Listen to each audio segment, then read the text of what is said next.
10 वर्षापूर्वी मागे जातो.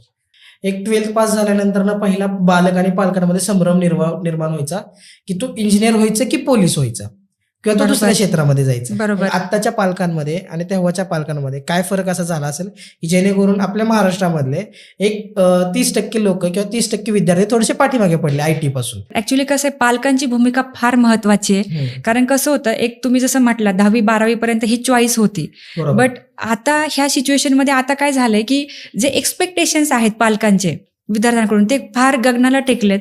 म्हणजे पालक न्यूजपेपरमध्ये बघतात की अमुक अमुक विद्यार्थ्याला 12 लाखाचं पॅकेज मिळालं, मायक्रोसॉफ्टमध्ये 20 लाखाचं पॅकेज मिळालं आणि ते एक्सपेक्ट करायला सुरू करतात की तुला पण मिळायला पाहिजे. अमुक अमुक मुलाचं ऐकून किंवा न्यूज किंवा तुम्ही बघत असाल आजकालची जी जुनी जनरेशन आहे त्यांना न्यूजपेपर वाचणं खूप पसंत आहे. ठीक आहे. बरोबर. सो न्यूजमध्ये वाचलं की ह्याला भेटलं मग तुला का नाही.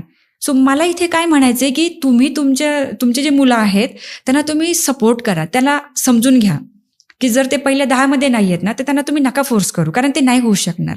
पण तुमच्या मुलाला ओळखा की बाबा त्यांचं अकॅडमिक्स काय होतं किंवा त्याचा इंटरेस्ट काय हे गरजेचं आहे.